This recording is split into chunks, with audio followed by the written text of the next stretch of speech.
बिहार का सारण संभाग, जिसका एक जिला है गोपालगंज। वही गोपालगंज जो खुद लालू यादव और राबड़ी देवी का गृह जनपद है।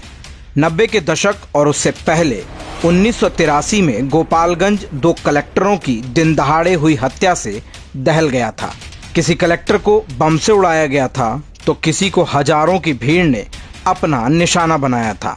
साल 1983 बिहार में कांग्रेस की सरकार थी और मुख्यमंत्री चंद्रशेखर सिंह थे। गोपालगंज की धरती जो पहले IAS अधिकारी के खून से लाल हुई थी, उनका नाम था महेश प्रसाद नारायण शर्मा। बिहार में कांग्रेस की सरकार थी और बाहुबलियों और गुंडे मवालियों का बोलबाला रहता था। उसी समय एक जमीन के विवाद से बौखलाए गुंडे सदानंद तिवारी और उसके गिरोह ने कलेक्ट्रेट में घुसकर DM महेश प्रसाद पर बम फेंका, जिससे उनकी मौके पर ही मौत हो गई थी। इसके बाद आरोपी सदानंद तिवारी भेष बदलकर साधु बन गया और बिहार से भाग निकला। 11 फरवरी 2006 को कुंभ मेले के दौरान प्रयागराज जिले में AK-47 से सदानंद तिवारी के काफिले पर ताबड़तोड़ 200 राउंड की गोलियां चली, जिसमें सदानंद तिवारी समेत कुल 7 लोगों की मौत हो गई थी।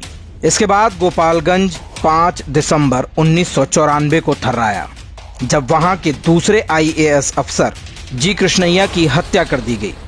दरअसल उन दिनों बिहार में लालू यादव की सरकार थी और पूरे बिहार में जंगल राज अपने चरम पर था।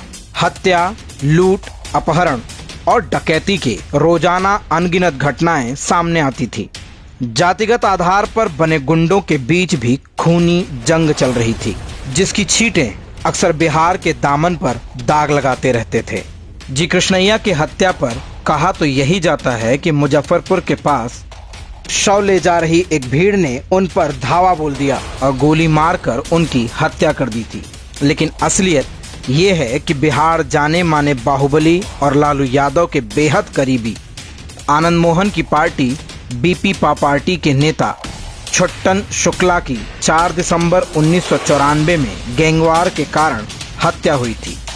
आनंद मोहन और उनकी जुटाई करीब 5000 लोगों की भीड़ छुट्टन शुक्ला के शव के साथ प्रदर्शन कर रही थी। इसी बीच पटना से लौट रहे गोपालगंज के DM जी कृष्णैया की गाड़ी वहां से गुजरी और भीड़ ने आनंद मोहन के उकसाने पर उनकी गाड़ी पर धावा बोल दिया। भीड़ में से ही किसी ने गोली मारकर उनकी हत्या कर दी।